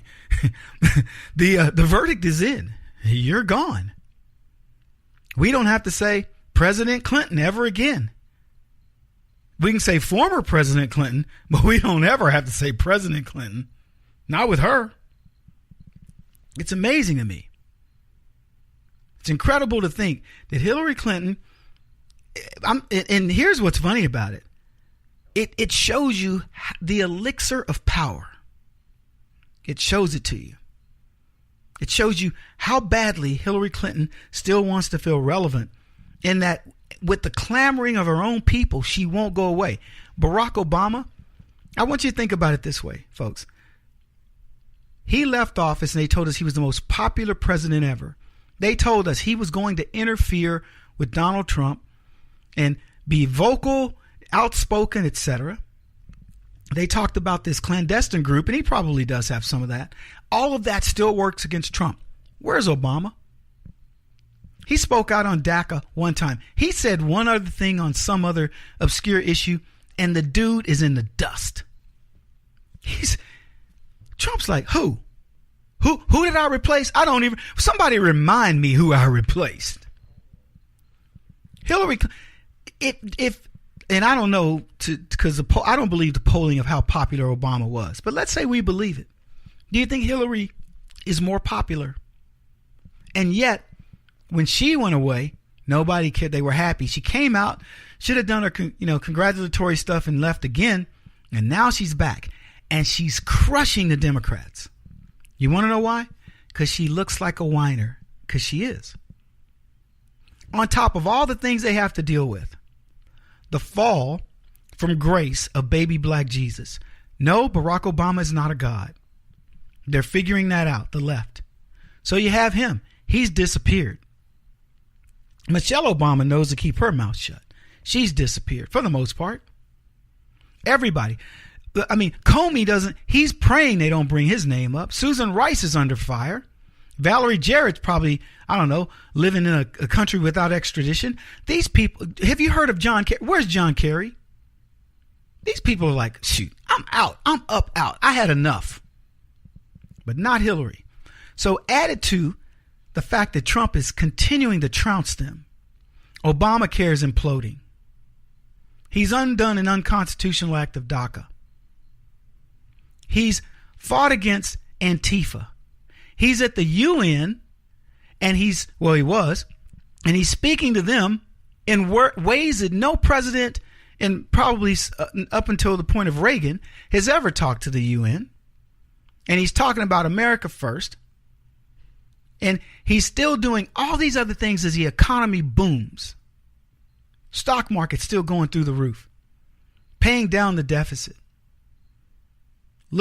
Managing debt. Cutting across every government agency. And living up to promises. Maybe not the way you like. But, we can argue style. But he's doing all this, and Hillary Clinton won't go away. And people are looking at this going, Hillary, you're killing us. Black folks are liking Trump. A rally in, I thought it was in St. Louis. It was in D.C. Mother of all rallies or something like that. Black people on stage. Black Lives Matter crashes it. Black people going, boo, get off stage. Black folks I talk to around the country love Donald Trump. Don't get it twisted. Don't believe what the hype of the left. They love this man. They're happy that he's president. Believe me, working with the Democrats, getting the Republicans to take notice and say, wait a minute, he's leaving us behind. This guy is practically rock star status in everything that he's trying to do. And Hillary Clinton won't go away, and the left is mad. So she interviewed with Terry Gross of NPR, and she said Democrats have said that they think that there was Russian interference in the election, but they're not challenging the results of the election. As more and more information comes out about the depth of Russia's interference, do you think at some point it would be legitimate to challenge the legitimacy of the election? Hillary Clinton says, I don't know if there's any legal constitutional way to do that. The woman, I remind you, who said the election is done. When it's done, it's done. Democrats, when it's done, it's done. Oh, wait, unless we lose. So these are the people that now want to fight the election, and we're talking months in the election. Hillary Clinton saying, I don't know. We have to check it out.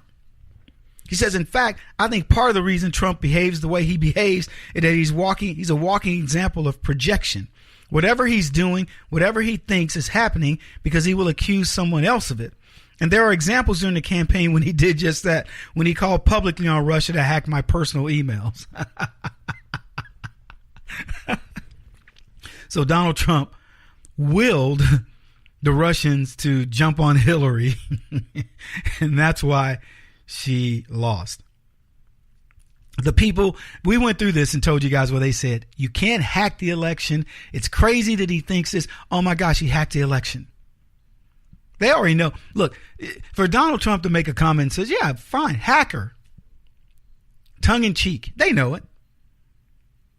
She goes on to say this. He knew they would do whatever they would do to discredit me with emails. So there's obviously a trail there. But I don't know that in our system we have any means of doing that. But I just wanted to add to the point you made. So there's no doubt they influenced the election. We now know more about how they did it. This is funny stuff. This is conspiracy stuff of Alex Jones.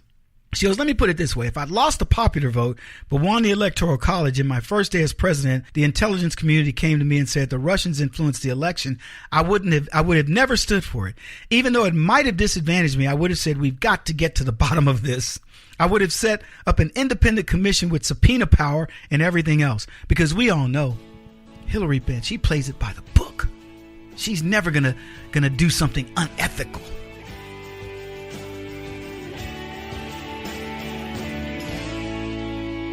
This is the Kevin Jackson Radio Show.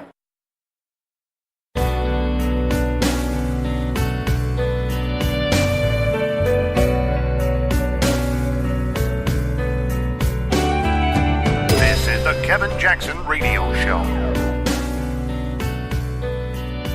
Welcome back, everybody. Kevin Jackson here. We're talking about Hillary Clinton. Yeah, thanks for that microphone adjustment there. Talking about Hillary Clinton and her need to be in the limelight, and it's rather strange when you trying to understand why this woman won't stay out of the way. I guess maybe the immunity deal. I don't know. Does that cover the immunity deal? Only covers like if you didn't do something. I don't know how immunity works. I've watched a few Law and Order episodes, and I don't think it's quite. Hillary can't just walk around here thinking she's bulletproof. Anyway, it's Kevin Jackson Show. It's what you're listening to. KJRadio.com 844-551-8255. I'm looking at the transcript of Hillary Clinton being quizzed on, do you think that there's a reason to delegitimize the election of Donald Trump? And it's fascinating. It really is. She's being interviewed by NPR. And the lady's name is Terry Gross. And she posed the question, would it be legitimate to challenge the legitimacy of the election if things increased, if we found out more about Russia, which there's nothing more to find out, but okay, fine. So she hadn't answered the question, so the NPR host says this again. I want to get back to the question. Would you completely rule out questioning the legitimacy of this election if we learned that the Russian interference in this election is even deeper than we know now? Now, that's a horrible question, because it's if it turns out that we know a lot more, and as it's turning out, we're learning there's nothing there. But okay, fine, let's run with it. Clinton says this. No, I would not. I would say, and then she gets interrupted. You're not going to rule it. You're not going to rule it out. Clinton, no, I wouldn't rule it out. Now, what's funny about that? Clinton says, no, I would not. I would say, and the woman interrupts and goes, but you're not gonna rule it out. Like, you're not gonna rule this out, are you? Certainly you can't let this go.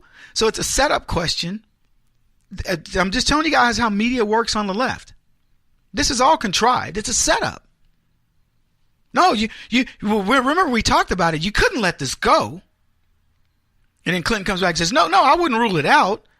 Then NPR says, so what are the means? Like, this is totally unprecedented in any way. Clinton, it is.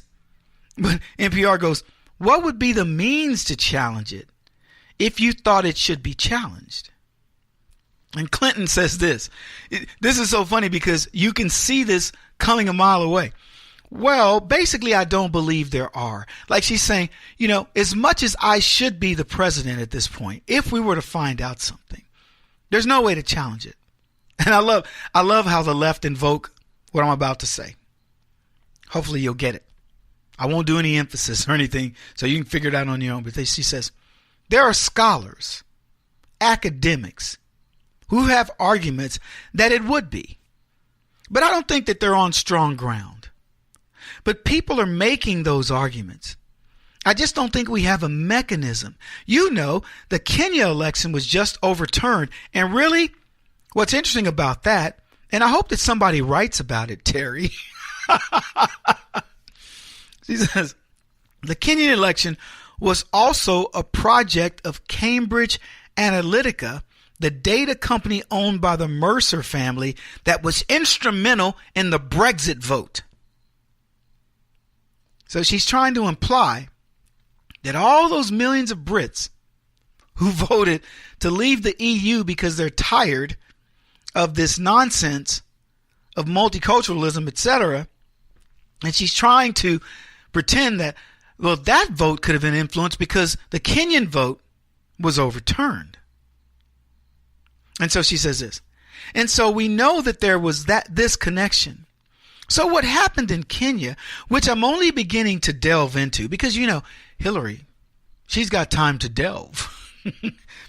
So she says, I've only gotten time to delve into, is that the Supreme Court there said there are so many really unanswered and problematic questions, we're going to throw the election out and redo it. We have no such provision in our country, and usually we don't need it. This is hysterical. This is kabuki theater. It is so funny to me. Wow. She's implying that we should have a law that allows the Supreme Court to overthrow a duly, an election if there's any voter impropriety. Now, I don't know if you guys have been following some of these cases. The number of places where Hillary Clinton won, where they've got 130% voter registration. Dead people still on the rolls.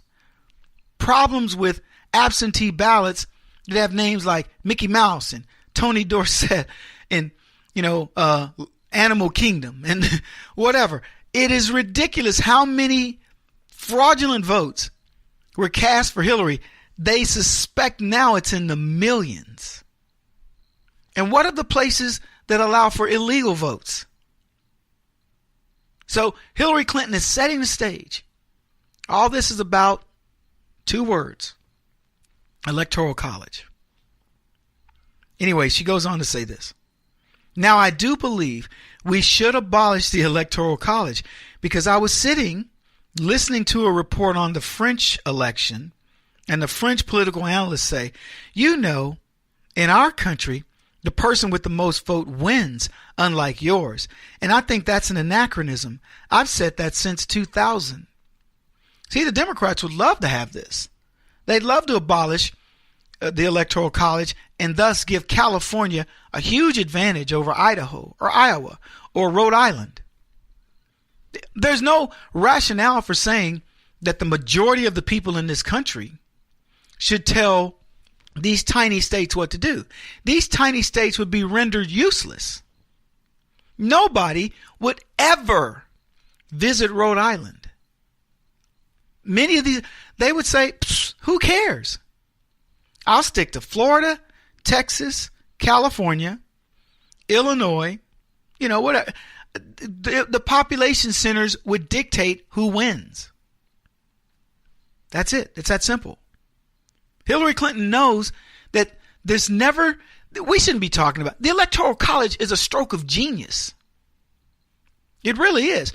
When I remember studying this in school going, why shouldn't the person with the most votes win? Seemed pretty simple. And then it was explained to me. You can't if you do that, you've negated everybody. Let me put it to you another way. Do you want Californians dictating what you do in South Carolina? You couldn't be more diametrically opposed. I mean, if you were on separate coast. That's a joke. The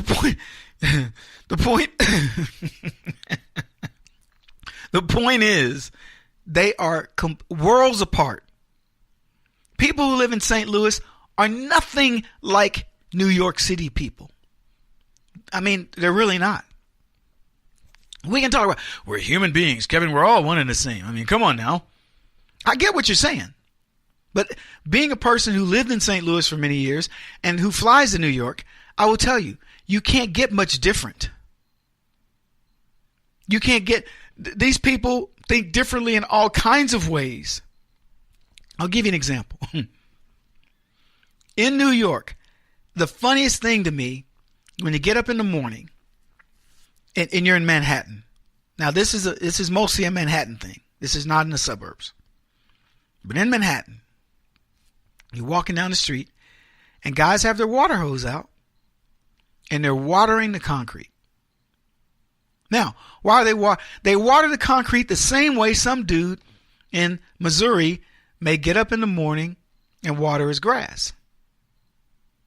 They don't, and for the record, in Missouri now, they probably got a sprinkler system. But if they don't, my grandfather used to get up and water the grass.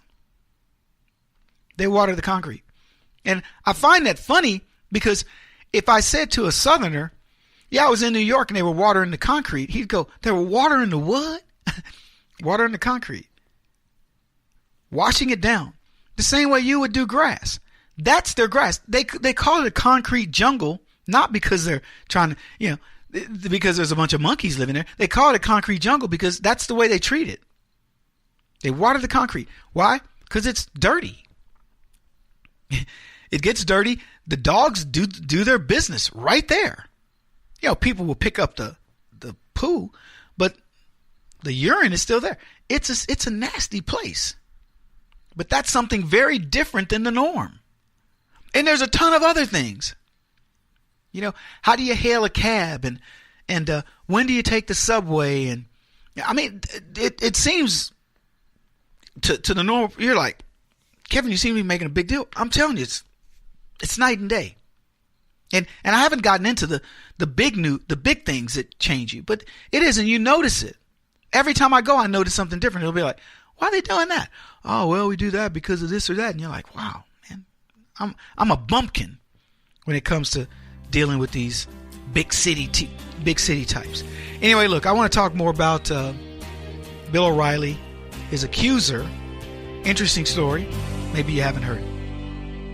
Kevin Jackson on the Black Sphere Radio Network. Do you owe back taxes to the IRS or state? The secret to avoiding the IRS nightmare is to seek professional representation. My friends at Security Tax Associates provide the most cost-effective and ethical representation in the industry while helping to avoid seizures, levies, and wage garnishments. Security Tax Associates is here to ensure that the appropriate steps are taken to permanently eliminate any possibility of future tax burdens once and for all.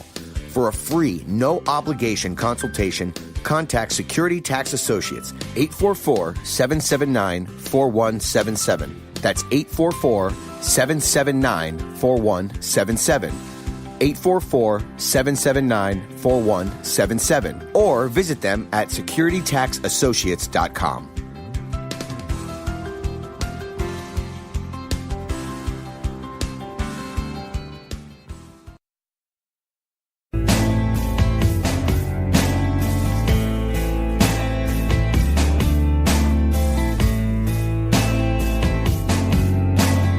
Putting an end to identity politics. This is the Kevin Jackson Radio Show. Hey, everybody. Welcome back. Kevin Jackson here. So, y'all know what's going on at Fox. Lots of different things happening. By the way, I will be auditioning for Fox and Friends. And they're going to try a few people just to see what's going on there. And I'll be auditioning for them on November the 4th and the 5th. I'll be doing that weekend. And I'm excited about it. I think it could be a lot of fun. So we're going to look at chemistry and, stuff like that. So we'll see how it goes. But I'm very interested in, I wouldn't want to do, everybody's like, Kevin, you need a show on Fox, you need a show on Fox. Perhaps. But I would rather do a weekend show. And Fox and Friends, you're doing 2 days. You're doing Saturday and Sunday, and you got to come up and prep on Friday. So it's 3 days. It's a lot of time out of your life. So, we'll see what happens. But anyway, speaking of Fox, as you guys know, I'm a Fox News contributor. I've been on many, many shows. And one of the shows that I was on early on was the O'Reilly Factor. And they just started calling it The Factor with Bill O'Reilly. But anyway, I was on his show early on. I'm glad I did it. And I'll tell you why. it helped me form my talking points. And they are so strict on the factor that you have to provide links. And, you know, when they come up with a story, they say, what are your thoughts? And you go, I'm thinking about this. And if they like it, they're like, well, back this up. You said this, you better show me where you got this information. And so I really got good at talking points because I wanted it backed up. I didn't want to just leave it to chance. So they made me better. And that's a good thing. And I'll tell you, you guys may not like Megan anymore, but Megan, when she was there and I was one of her main guests, she would say things to me. She told me point blank, Kevin, I love your talking points. They're always on point. You're going the extra mile. And that's what I like about what you do. So long story short, I appreciated that because you learn from that. It makes you want to be better. So I appreciate O'Reilly for doing that for me and his producers. But, you know, obviously he left, Megan left, and the whole complexion of Fox changed. It opens an opportunity for me, but I would love to see O'Reilly back. I mean, I think he had a good show. He wasn't one of my favorite shows, but a lot of people like this show. And I already told you why I have an affinity for him, because he made me better. It's like a coach. He might have been a hard butt, but if he made you better and you got into the pros, I appreciate that coach. So months after his show gets canceled, the credibility of at least one O'Reilly accuser is now being questioned. And this lady, I saw a picture of her, and for the life of me, I'm telling you guys this. You'll think I'm lying, but I'm telling you this is the truth. I saw a picture of this lady, and she's a black chick. And immediately I thought to myself, this is one of these things where the black folks will say, he tried to do something to me, and it has, O'Reilly's like, who is this? Who is this person? I don't even remember her. There are some blacks out there who want to ruin people's careers because they don't, succumb to the political correctness or whatever else. I saw this lady and went, look, I don't know what is Bill O'Reilly's type, but I don't think it's her. Now, there are people that argue, well, sexual predators don't care about looks or whatever else. I'm just telling you, I don't believe it. So if one of them is suspect, others are probably suspect as well. But neither here nor there. I will say this. Bill O'Reilly has a bit of a reputation for what they're talking about. I don't know if it's true or not. I know powerful guys, there are women that to get a spot on a show, they would do anything. I think I told you guys this story. One of the guys that's a driver for a lot of the ladies at Fox, he's an older guy and doesn't have to drive for a living. He literally, this dude has got a nice car. He's a wealthy man, was a financial guy on Wall Street for a lot of years and made a fortune. And he just likes to get out of the house away from his wife. I won't say his name, but funny dude. And he says, Kevin, I pick up these ladies, they talk about I'm sleeping with, and let's just say it's O'Reilly, and they're happy about it. They're bragging about it until it goes sideways. Then they start accusing him of something. He's like, come on, you're in a relationship. He had you on the show. You wanted to be on the show. For the record, I did not sleep with Bill O'Reilly to be on his show. But, he's laying it out. You wanted this. You get it. He's giving you an opportunity to move forward. You don't take it. And then you're mad at him because you don't get what you want. And then you claim it's sexual harassment or whatever. So all these cases against Bill were not legit necessarily, at least according to this guy. But I did see this other lady. Her name was Perkita Burgess. And she was quick to jump on the O'Reilly bandwagon and claim that Bill called her hot chocolate. And then when I first did karaoke, the karaoke dude, I don't know where I was, but he called me sexual chocolate. And my roommate ran a karaoke thing, and he would introduce me as sexual chocolate. Now, it was a funny take on the Eddie Murphy Coming to America movie, and I didn't have a Jerry curl for those of you who are wondering. But, okay, big deal. He called her hot chocolate. She says, I contacted at Fox News for 6 months a few years ago. Bill O'Reilly is a piece of blah, blah, blah. And then she says, Bill O'Reilly likes black women. I'll leave it at that. That's a compliment. I hope he does. But his whole thing was he supposedly called her hot chocolate. Burgess worked for Fox News for a few weeks in 2008 as a secretarial temp. She even lied about that, claiming it was for 6 months. Burgess didn't have any other claim to fame. I'm telling you the facts about this lady. All right? So, she never bothered to make a sexual harassment claim against O'Reilly or Fox News until the New York Times reported that 5 other women managed to reach 7-figure settlements. And then she decided to get in it. Decades old settlements, by the way. See, they were inviting. I hear people say, well, if you're sexually harassed, you may not tell anybody for decades. It's horrible. Rape is horrible. Harassment could be horrible. But I don't know. I'm a little skeptical. Just going to put it that way. So anyway, Burgess jumps on the gravy train, decides to add to the claims, and her allegations, they say, played a significant role in O'Reilly being terminated. And I would be, if this were the lady that got me terminated, I would be mad. You just got to see who I'm talking about. Now, day one, Bill O'Reilly denied ever having a conversation with Burgess. In fact, he says he didn't even know who she was. So when it came out, it was stunning. And I said that earlier. I bet you, based on this story, that O'Reilly doesn't even know. He's like, who? Right? But what we learn about Burgess is even more interesting. Detroit police report February 11th of 2015 documents Burgess' arrest on charges of making a false report and obstructing a court order.